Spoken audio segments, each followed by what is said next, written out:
حیدری حق نقیب حق نقیب حق نقیب حق نقیب حق نقیب هو العظمت هو النقيب حق نقيب يا نقيب هو العظمت هو النقيب حق نقيب يا نقيب هو العظمت هو النقيب حق نقيب يا نقيب الحمد لله وحده والصلاة والسلام على من لا نبي بعده. أعوذ بالله من الشيطان الرجيم.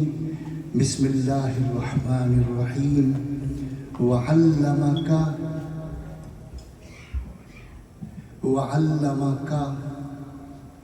ما لم تكن تعلم. صدق الله مولانا العظيم. وصدق رسوله النبي الكريم. والصلاة والسلام على سيد الأنبياء والمرسلين وعلى آله وأصحابه وأزواجه وأمته أجمعين. الصلاة والسلام عليك يا سيدي يا رسول الله. الصلاة والسلام عليك يا سيدي يا رحمة للعالمين. الصلاة والسلام عليك يا شفیع المذنبین. حمد و صلات کے بعد وقت مختصر ہو یا بہت ہو، ذکر رسول کو اس سے کوئی فرق نہیں پڑتا. اگر تمہیں ایک لحظہ بھی مل جائے نا اس محفل میں قدم اندر رکھنے کا، پھر یہ مت سوچنا کہ تمہیں وقت ملا نہ ملا، اللہ نے تمہیں وقت دیا کہ تم یہاں آئے ہو. میں ہر جگہ پہنچتا ہوں تقریر کرنے، لیکن بخدا یہاں میں تقریر کے ارادے سے نہیں آتا. میں اس شہزادے کی زیارت کے لیے آتا ہوں. بس اچانک ایک ملاقات ہوئی اور اللہ نے میرے دل میں ان کی محبت اور ان کے دل میں میری محبت ہے، اور مجھے فخر ہے اس پر، مجھے فخر ہے اس پر. اور میں الحمدللہ امام ربانی شیخ احمد سرندی رحمۃ اللہ علیہ کی 8ویں پشت میں ہوں والدہ کی طرف سے. اور جہاں سے حضرت کو خلافت بڑائش سے، وہ میرے نانا کا وطن ہے الحمدللہ. تو عرض یہ کر رہا تھا کہ ابھی طلعت نے مجھ سے کہا کہ مختصر، ارے میں نے کہا میں تو آ گیا، میرا کام بن گیا. یہ مت سوچ اگر وہ پڑھنے کو ملا نہیں ملا، خطاب کرنے کو ملا نہیں ملا. اصل چیز سوچ ہے جو یہ لوگ دیتے ہیں. سوچ ہے، ادب سے بیٹھو، ادب سوچ کر آؤ کہ کہیں جا رہے ہو. بس میں 4 مصرے، کیونکہ یہ محفل بڑی عجیب ہے. میں قوالی میں کہیں نہیں جاتا، پوری زندگی قوالی میں نہیں بیٹھا، لیکن یہاں میں بیٹھا پچھلے سال الحمدللہ. قوالی ایک ایسی صنف ہے جو 3000 سال سے بھی زیادہ قدیم ہے، اور ہمارے خطے میں ہندوستان، پاکستان، بنگلہ دیش، برما، سری لنکا، نیپال، بھوٹان، یہ برصغیر کے پورے ایریا میں یہ انٹرٹینمنٹ نہیں ہے. پہلی بات تو یہ یاد رکھیے، یہ تفریح کا ذریعہ نہیں ہے. نعوذ باللہ. یہ ہمیشہ سے، اسلام سے پہلے بھی یہ مذہبی تبلیغ کے لیے ہی استعمال ہوتی رہی ہے، ہمیشہ سے. اور اس پورے خطے میں مذہبی پیغام پہنچانے کے لیے ایک ہی ذریعہ تھا، اور وہ تھا قوالی. یہ 800 سال ہوئے کہ مسلمان ہوئی ہے قوالی، ورنہ یہ تو کئی ہزار سال سے جو عرفان پر مبنی کلام ہندو صوفیوں نے لکھا ہے، اور ان کی کتابیں جو ہیں ان میں سے بھی کئی کتابیں انبیاء پر اتری ہیں. ہمارا یہ ایمان ہے کہ ہندوستان میں نبی آئے ہیں اور ان کا کلام کچھ نہ کچھ موجود ہے. تو وہ اپنے مذہبی بات کو دل میں اتارنے کے لیے یہ پرانا رواج اور طریقہ ہے کہ وہ سناتے تھے اور سننے والے یاد کر لیتے تھے. اب جب خواجہ غریب نواز تشریف لائے تو وہاں تو نہ فارسی تھی نہ عربی تھی.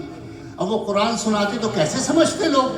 حدیث سناتے تو کیسے سمجھتے؟ وہ تو ایک ہی چیز کے عادی تھے کہ ان کے سامنے اس رنگ میں بات کی جائے.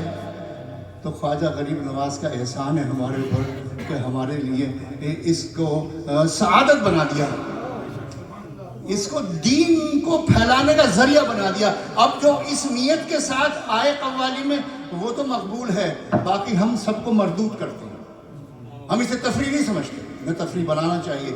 بزرگوں نے بڑا ادب سکھایا، اس میں بیٹھنے کا ادب، اس میں لباس کا ادب، اس میں حرکت کا ادب، کیسے حرکت کی جائے گی قوالی کے دوران، کیسے کیا ہوگا. خیر بہرحال تو میں بس 4 مصرے عرض کر کے اور میں اجازت چاہوں گا. وہ 4 مصرے اتنے عظیم الشان ہیں کہ سرکار نے خود سماعت فرمائے وہ 4 مصرے. اور جب حسان بن ثابت رضی اللہ تعالیٰ عنہ جو شاعر رسول بزمانہ رسول بروع رسول، سرکار نے ان کو اوپر بیٹھنے کا حکم دیا اور سرکار سامنے رونق افروز ہوئے. اس سے سمجھ میں آ گیا کہ نعت پڑھنا صحابہ کی سنت ہے اور نعت سننا میرے آقا کی سنت ہے، میرے آقا کی سنت ہے. انہوں نے جو مشہور، ان کا بہت بڑا دیوان چھپا بیروت سے، سارا عربی میں ظاہر ہے، حضور کے زمانے کے شاعر ہیں، لیکن وہ 4 مصرے آپ سب کو یاد ہوں گے. بس میں سنا کے برکت سے سمیٹنا چاہتا ہوں. مسئلہ یہاں تقریر کی قابلیت دکھانا نہیں ہے. حضور کی بارگاہ میں قابلیت نہیں چلتی کیونکہ کتنا بڑا عالم ہے. میں تو عالم سمجھتا ہی نہیں، میں تو طالب علم ہوں. لیکن جتنا یقین مجھے اس بات پر ہے کہ میرے پاس علم کی کمی ہے، اتنا یقین اس بات پہ ہے کہ سرکار کے پاس کسی چیز کی کمی نہیں. وہ صرف یہ دیکھتے ہیں کہ اس کے دل میں میری محبت کتنی ہے. چاہے کوئی سی بھی زبان بولے، کوئی بھی بولے، کہیں بھی بولے، کیسا بھی بولے، کتنا بھی بولے، اگر نیت میں سرکار کا ذکر ہے تو بیڑا پار ہو گیا. کسی زبان کی محتاجی نہیں ہے، کسی علم کی محتاجی نہیں ہے. معاف کرنا مجھے، سرکار کے ذکر کے لیے کسی علم کی محتاجی نہیں ہے، بس عشق کی محتاجی ہے. جو بھی لے کے بیٹھ جائے، میں تو یہ کہتا ہوں کسی زبان کی بھی محتاجی نہیں ہے. میرے آقا تو گونگے کی بھی سن لیتے ہیں، میرے آقا تو گونگے کی بھی سن لیتے ہیں. تو سرکار نے اوپر بٹھایا تو وہ 4 مصرے، وہ احسن منک لم تری قط عینی. اے محبوب، آپ سے زیادہ حسین تو میری آنکھ نے دیکھا ہی نہیں. ایک نکتہ بس حضرت کی اجازت سے، جب یہ بیٹھے ہوتے ہیں نا تو پھر ہمت ہوتی ہے، ڈھارس ہوتی ہے. جب ایک تو حضور فرمائے وہ حدیث، حضور خود کوئی کام سر انجام دیں وہ حدیث، حضور حکم دیں وہ حدیث، حضور روک دیں وہ حدیث. لیکن اگر کوئی دوسرا شخص حضور کے سامنے کوئی کلام فرمائے صحابیوں میں سے، یا کوئی کام کرے جس پر حضور پسندیدگی کا اظہار فرمائے، یا اس کے کہے کو مسکرا کر سواد کر دے کہ ہاں ٹھیک بولا، تو اب وہ بھی حدیث ہو جاتی ہے. یہ قانون ہے. تو اب حسان نے جب یہ 4 مصرے پڑھے اور ان 4 مصروں کو حضور نے سماعت فرما کر ایک لفظ بھی آگے پیچھے نہیں کیا، تو اب یہ 4 مصرے جب تک حسان کے پاس تھے تو حسان کے تھے، اور جب سرکار کی سماعت تک پہنچے تو اب یہ حسان کے نہیں رہے، اب یہ سرکار کی حدیث ہو گئی. اب اس کو ماننا پڑے گا. جو اس میں سرے منہ بھی ایمان میں کمزوری سمجھے، اس کا مطلب یہ کہ اس نے حضور کے فرمان کی خلاف ورزی کی. وہ احسن منک لم تری قط عینی، میں نے آپ سے زیادہ حسین تو دیکھا ہی نہیں. حضور کو روک دینا چاہیے تھا. حسان تم کیا بات کر رہے ہو؟ تم نے کتنے دیکھے ہیں؟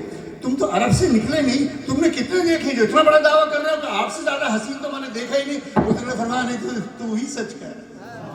یہی حقیقت ہے. وَأَجْمَلُ مِنْكَ لَمْ تَلِدِ النِّسَاء. دیکھتی کیسی میری آنکھ آپ سے زیادہ حسین، آپ سے زیادہ خوبصورت تو کسی ماں نے جنا ہی نہیں ہے، جنا ہی نہیں ہے. خُلِقْتَ مُبَرًّا مِنْ كُلِّ عَيْبٍ. اب یہ کیوں حسین اور جمیل دونوں لفظ استعمال کیے؟ وہ احسن و اجمل، نہ آپ سے زیادہ حسین کوئی، نہ آپ سے زیادہ جمیل کوئی. کیوں ایسے کیوں ہے؟ آپ کو پیدا ہی بچا بچا کر کیا گیا ہے. خلقت مبرئا من کل عیب.